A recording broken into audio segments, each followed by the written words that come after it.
ماذا أقول؟ ماذا أقول وأي شيء يقال؟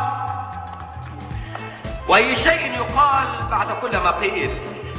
وهل قول يقال مثل قول قيل قبل ذلك؟ كما قال الشاعر: رب قول قيل في قول خير من قول يقال أو لم يقال. للمرة الثالثة على التوالي الزمالك بلس 90 بيفوز على أسوان المستسلم تماما 1-0 في بروفة غير مطمئنة بالمرة قبل موقعة جمهور اتحاد العاصمة. إناسيو بيبدأ 4-2-3-1، الشناوي، علي جبر، الونش، حسني، فتوح، ديفندرين معروف وأحمد توفيق، شيكابالا، مصطفى فتحي، ستانلي. الزمالك بيلعب بلا مهاجم في وجود باسم مرسي. إناسيو غالبا بيعتبر مباريات الدوري مباريات ودية، فبيحاول يكتشف لعيبة جديدة وبيدي فرص للي ما بيلعبوش من فترة. بس حتى لو بتجرب بتلعب أحمد توفيق بمستواه ده على حساب دونجا بمستواه اللي شفناه بعد ما نزل، وبتلعب باسي ومايوكا الاحتياطي بتاعه وباولو بره خالص. ده انت جاحد يا راجل. يعني الدوري وخسرته، المركز الثاني وطار هو كمان، وقصادك فريق مستسلم وما عندوش اي مانع يخسر. ايه اللي ناقص عشان الزمالك يلعب من غير ضغوط ويعمل شو ويكسب سكور؟ الشوط الاول سيطره سلبيه من الزمالك مصحوبه من وقت للتاني باهدار اي فرصه او شبه فرصه يتقدم بيها ويركب الماتش ويدلدل رجليه، وده نتيجه ان الزمالك بيلعب 7 نتيجه خروج الرباعي الهجومي بره الجيم بلا اي سبب واضح. ستانلي واضح انها ما عادتش فارقه معاه وعارف انها ايام وبيقضيها. مصطفى مش عارف يرجع لمستواه وهو وينج في مكانه، قوم نلعبه في مركز مش مركزه. تفتكروا هيطلع قماش ولا حتى خيط؟ مصطفى من ساعه ما كلمه تورينو دخلت ودانه خرج ولم يعد، واذا استمر خارج كده على طول مش هيركب طياره الاحتراف اللي نفسه فيها طول عمره، وكبيره قطر يوصله لاي فريق في نص جدول الدوري المصري. اما باسم فلا تعليق، ومش مطلوب من محلل الاداء في الجهاز الفني غير انه يقطع له فيديوهات لكل لمساته في المباراه ويسيبه يتفرج على نفسه، وهو بنفسه اللي هيطلب انه يطلع من ال 18 في المباريات اللي جايه، وبالمره كليب صغير على المشي كده لاحمد توفيق عشان ما يصحش كده.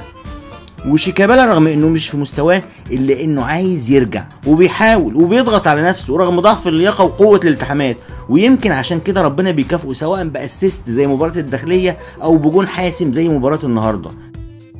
الزمالك نظريا طول المباراه مسيطر وبيحاول، لكن عدم وجود صانع العاب في غياب ايمن حفني بيضيع كل المجهود ده في الهوا، وفي حاله استمرار غيابه فمفيش داعي للعب الثلاثه تحت راس حربه مش موجود من الاساس. المفروض يلعب 4-2-2-2 بوينجين تحت 2 سترايكرز، والاعتماد باستمرار على الكور العرضيه مع اللعب بدونجا واحد من الديفندرين، لانه ممكن يقوم بدور صانع الالعاب من نص الملعب برؤيته وبساطته الطويله المظبوطه واحيانا تسديداته، يعني ممكن يكون حل مميز في غياب حفني. الشوط الثاني نفس الريتم ونفس اداء اللعيبه ونفس اداء إناسيو في تاخير التغييرات في الماتشات اللي فاتت، اللي لما حصلت بنزول مسعد ودونجا وخالد الذكر مايوكا تحس بتحسن في التلت الهجومي وتاتش خطوره زياده شويه كان محتاج وجود راس حربه بحقه وحقيقي زي حسام باولو المغضوب عليه. بمرور الوقت وفي غياب صانع العاب حقيقي وتدريجيا كل المحاولات الهجوميه بقت عشوائيه، واصبح امل التسجيل الوحيد في صدفه هتيجي منين ومن مين الله اعلم. ايجابيه المباراه الوحيده والجديده فعلا هو جون شيكابالا.